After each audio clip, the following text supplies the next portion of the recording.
삶의 기적을 일으키는 30분 예배를 시작하도록 하겠습니다. 하나님께서 오늘 우리에게 주신 말씀은 여호수아 11장 16절에서 23절까지 말씀입니다. 이 말씀 제가 봉독하도록 하겠습니다. 여호수아가 이같이 그 온 땅, 곧 산지와 온 네겝과 고센 온 땅과 평지와 아라바와 이스라엘 산지와 평지를 점령하였으니 곧 세일로 올라가는 한락산에서부터 헤르몬산 아래 레바논 골짜기의 바알갓까지라. 그들의 왕들을 모두 잡아 쳐 죽였으며 여호수아가 그 모든 왕들과 싸운 지가 오랫동안이라. 기브온 주민 히이 족속 외에는 이스라엘 자손과 화친한 성읍이 하나도 없고 이스라엘 자손이 싸워서 다 점령하였으니, 계속해서 그들의 마음이 완악하여 이스라엘을 대적하여 싸우러 온 것은 여호와께서 그리하게 하신 것이라. 그들을 진멸하여 바치게 하여 은혜를 입지 못하게 하시고 여호와께서 모세에게 명령하신 대로 그들을 멸하려 하심이었더라. 그때에 여호수아가 가서 산지와 헤브론과 드빌과 아납과 유다 온 산지와 이스라엘의 온 산지에서 아낙 사람들을 멸절하고 그가 또 그들의 성읍들을 진멸하여 바쳤으므로 이스라엘 자손의 땅에는 아낙 사람들이 하나도 남지 아니하였고 가사와 가드와 아수돈에만 남았더라. 이와 같이 여호수아가 여호와께서 모세에게 말씀하신 대로 그 온 땅을 점령하여 이스라엘 지파의 구분에 따라 기업으로 주매 그 땅에 전쟁이 그쳤더라. 아멘. 오늘 이 시간 우리 사랑하신 하나님, 우리에게 말씀하실 때 하나님의 말씀을 듣기 전에 잠시 기도하는 시간 갖도록 하겠습니다. 좋으신 하나님, 언제나 저희를 사랑하시고 저희와 함께 하시고 하나님의 친히 저희 상태의 능력으로 역사하셔서 저희가 이 땅을 살아가는 동안에 이 악하고 험한 세상 속에서 이런 문제 저런 문제를 만날지라도 그 문제 앞에 슬퍼하고 염려하고 근심하고 절망하고 주저앉아 있는 것이 아니라 우리 하나님을 바라보고 그 하나님을 아빠 아버지라 부르짖음으로 인해서 하나님의 하신 놀라운 역사로 인해 승리를 누릴 수 있도록 은혜 베풀어 주시니 감사합니다. 그 하나님이 오늘도 친히 저에게 찾아오셔서 말씀하실 때 우리가 그 말씀을 통해서 우리를 사랑하신 하나님, 그 하나님의 사랑하심을 다시 한번 기억하고 그 하나님에 대한 믿음이 굳건해져서 믿음으로 세상을 살아가는 저희가 될 수 있도록 은혜 베풀어 주옵소서. 예수님의 이름으로 감사하며 기도드리옵나이다. 아멘. 우리가 읽은 여호수아서 11장 16절에서 18절은 이렇게 말씀합니다.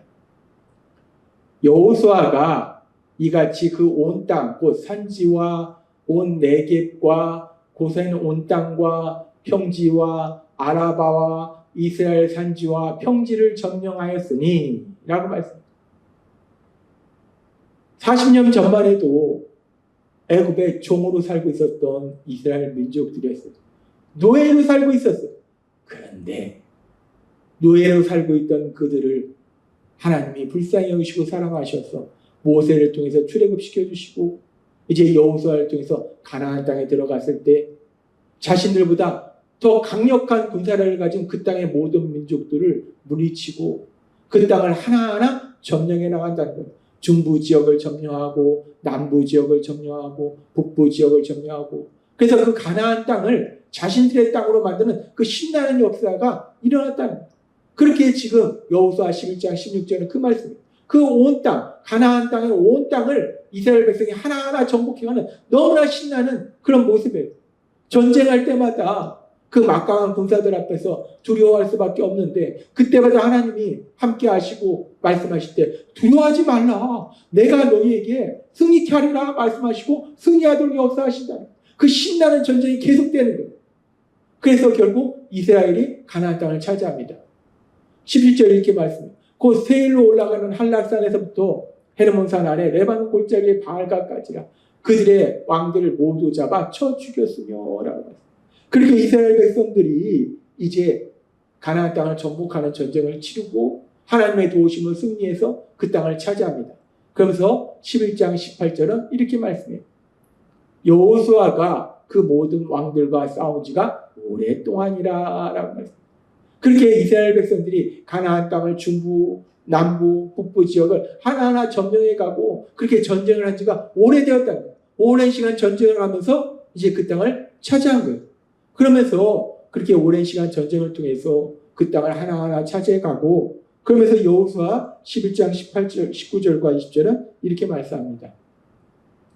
기본 주민 이 족속 외에는 이스라엘 자손과 화친한 성읍이 하나도 없고 이스라엘 자손이 싸워서 다 점령하였으니 그들의 마음이 완악하여 이스라엘을 대적하여 싸우러 온 것은 여호와께서 그리하게 하신 것이라. 그들을 진멸하여 바치게 하려 은혜를 입지 못하게 하시고 여호와께서 모세에게 명령하신 대로 그들을 멸하려 하시니라. 기본 주민 히 족속 외에는 이스라엘 자손과 화친한 성읍이 하나도 없고 이스라엘 자손이 싸워서 다 점령하였다라고 말해요.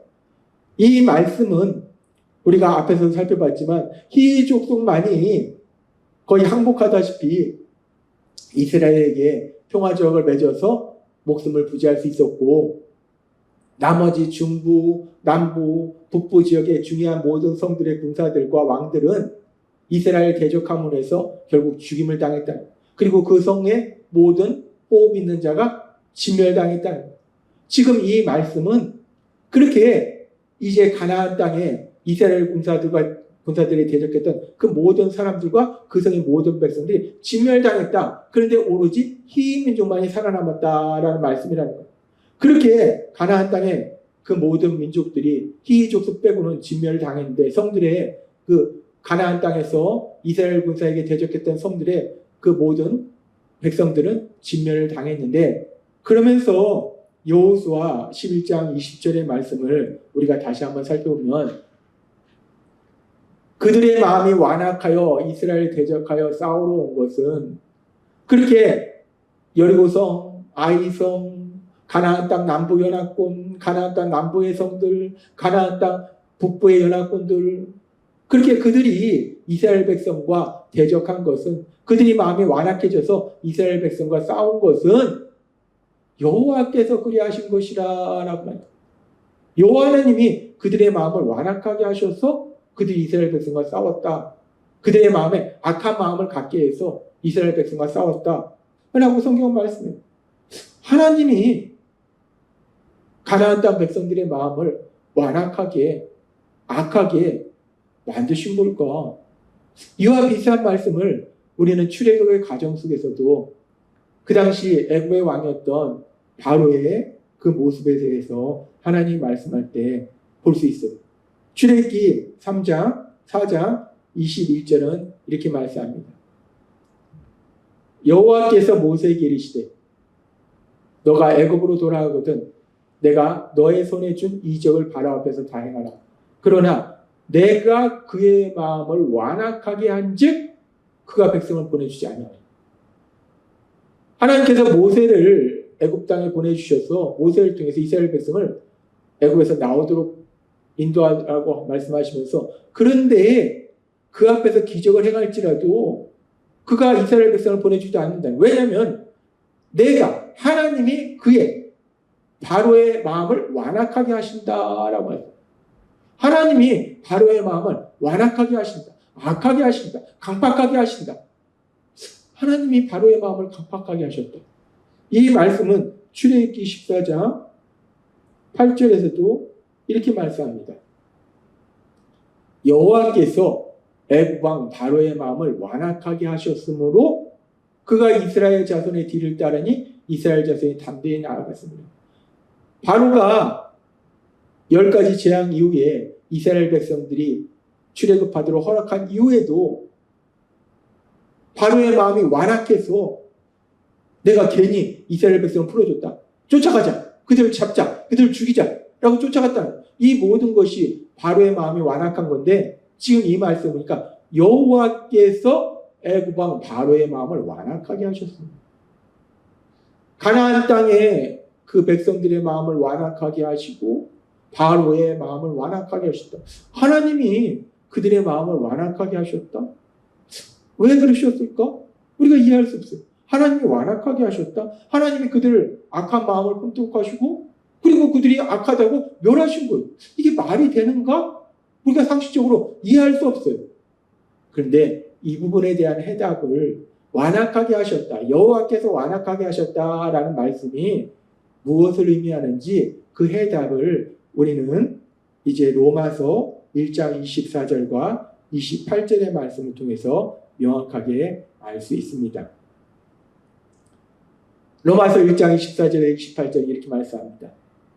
그러므로 하나님께서 그들을 마음의 정욕대로 더러움에 내버려 두사.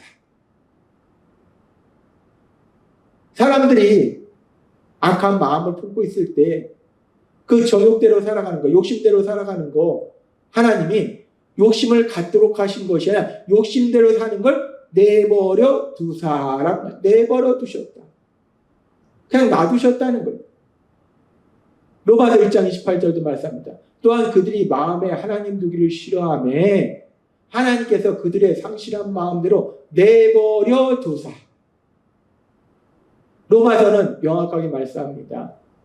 사람들이 욕심대로 살도록 하나님이 하신 것이 아니라 하나님 말씀에 하나님을 싫어하고 하나님 말씀에 불순종하도록 하시는 것이 아니라 그들의 마음에 욕심이 가득하고 하나님을 싫어하고 하나님 말씀대로 살기 싫어하니까 하나님이 그들을 그냥 내버려 두셨다라고 말씀한다는 거예요. 그렇습니다. 하나님은 선하신 하나님이고 우리가 선한 삶을 살도록 인도하신 하나님이시기 때문에 우리 마음에 악한 마음을 갖도록 역사하신 하나님이 아니라는 거예요. 창세기 8장에도 하나님 말씀할 때 사람의 생각하는 것이 어려서부터 악함이라 말씀하신다는 거예요. 하나님이 악하게 생각하도록 하셨다는 것이 아니라 사람의 생각하는 것이 어려서부터 악함이라는 거예요. 하나님은 그 악함을 그냥 내버려 두신다는 거예요. 왜? 그들이 하나님 말씀을 안 들으니까. 말해도 안 들으니까. 그러니까 내버려 두시는 거예요. 바로가 그랬고 가나안 땅 백성이 그랬어요. 그들이 안 들으니까 그냥 내버려 두. 하나님이 완악하게 하신 것이 아니라 완악한 마음으로 내버려 두사라는 말씀이 정확하다는 거예요. 여호수아 11장 20절 말씀을 우리가 다시 한번 살펴보면 그들의 마음이 완악하여 이스라엘 대적하여 싸우러 온 것은 여호와께서 그리하게 하신 것이라는 말씀에서 그리하게 하셨다는 것은 완악한 마음을 내버려 두셨다라는 말씀입니다. 가나안 땅 백성들이 마음이 완악했다는, 악했다는 거예요. 하나님 말씀을 듣지 않고 계속 악한 삶을 산다는 거예요. 그래서 하나님이 그냥 내버려 두셨다는 거예요. 그렇기 때문에 그 완악한 마음으로 인해서 그들이 이스라엘과 대적하고 그래서 결국 멸망당했다는 거예요. 하나님께서는 창세기 15장 16절에서 이렇게 말씀합니다. 너의 자손은 4대 만에 이 땅으로 돌아오리니 이는 아모리 족속의 죄악이 아직 가득 차지 아니하니. 아모리 족속의 죄악이 가득하지 않다라는 말씀은 가나안 땅의 대표적인 족속으로 아모리 족속을 말씀하는 거예요. 즉 가나안 땅 백성들의 죄악이 아직 가득하지 않다. 가나안 땅 백성들의 죄악이 가득해졌을 때 하나님이 이스라엘 백성들을 가나안 땅에 보내주셔서 그들을 진멸케 하실 거라는 거예요. 근데 이 말씀에 보면은 아직은 하나님이 그들을 진멸하시지 않는 거예요. 아직은 하나님이 기다리시는 거예요. 왜? 그들이 회개하고 돌아오도록 시간을 주시는 거예요. 하나님은 참고 계시는 거예요. 이스라엘 백성이 4대 만에 다시 가나안 땅에 돌아온다는 것은 그 시간, 400년의 시간을 하나님이 기다리시는 거예요. 그들이 회개할 수 있는 기회를 주신 거예요. 바로 그들을 멸하실 수 있는데 하나님은 기다리신 거예요. 그래서 베드로후서 3장 9절은 이렇게 말씀합니다. 주의 약속은 어떤 이들이 더디다고 생각하는 것 같이 더딘 것이 아니라 오직 주께서는 너희를 대하여 오래 참으사 아무도 멸망하지 아니하고 다 회개하기에 이르기를 원하시느니라. 하나님은 말씀하시는 거예요. 하나님은 오래 참으시는 거예요. 회개하기를 기다리시는 거예요. 그래서 멸망치 않기를 기다리시는 거예요. 그래서 가나안 땅을 다 멸망시킬 때, 진멸할 때 기브온 민족은 우상 숭배하던 삶에서 돌아서서 하나님을 섬기는 그 삶으로 돌아서니까 회개하니까 그들은 생명을 보존하잖아요. 하나님은 오래 참으시는 거예요. 가나안 땅 백성들 이미 아브라함 시대에 그 땅의 백성들이 완악했어요. 악했어요. 그럼에도 불구하고 하나님은 바로 그들을 진멸시키는 것이 아니라 400년이라는 시간을 기다리신 거예요. 오랫동안 참으신 거예요. 그들이 회개하기를 기다리시는 거예요. 그런데 그럼에도 불구하고 그들이 끝끝내 가나안 땅에 기본 민족, 희족속만 회개하고 돌아올 뿐 끝끝내 회개하지 않은 분에 인해서 그들이 결국 멸망당한다는 거예요. 우리는 오늘 말씀을 통해서 우리 하나님의 크신 사랑을 다시 한번 볼 수 있어요. 죄를 지었다고 멸망당하는 것이 아니라 하나님은 오래 참으셔서 회개하기를 기다리신다. 죄를 지었기 때문에 무서운 심판을 받아야 됨에도 불구하고 우리 하나님은 오래 참으신다. 그 오래 참으시는 사랑이 우리에게 임해서 죄인이었던 우리도 예수님을 구주와 주님을 믿음으로 인해서 죄사함 받고 하나님의 사랑받는 아들과 딸로 살아가는 이 놀라운 복을 누리고 있다는 겁니다. 하나님은 오늘 우리에게 말씀합니다. 베드로후서 3장 9절의 말씀을 통해 말씀합니다. 우리 하나님은 악한 자를 벌하시는 공의 하나님이시지만 또한 오래 참으시는 사랑의 하나님이시라는 그 사랑의 하나님이 우리와 함께 하심을 믿음으로 인해서 날마다의 삶 속에 우리가 어리석고 미련한 삶을 살아갈 때 죄를 지었을 때 오래 참으시는 하나님의 사랑을 기억하고 다시 한번 회개함으로 인해서 그 하나님의 사랑 안에서 하나님이 예비하신 참된 기쁨과 평안을 마음껏 누리시는 여러분이 되시길 주님의 이름으로 축원합니다. 기도하겠습니다. 하나님 아버지 감사합니다. 오래 참으시는 하나님, 그 하나님의 사랑이 우리를 죄에서 구원하셨고 우리가 하나님의 사랑을 받는 아들이요 딸로 살아가는 이 놀라운 복을 주셨음에 감사드립니다. 예수님의 이름으로 감사하며 기도드리옵나이다. 아멘. 이 시간 우리 사랑하시는 하나님, 그 하나님 주신 말씀을 묵상하면서 조용히 기도하는 시간 갖도록 하겠습니다.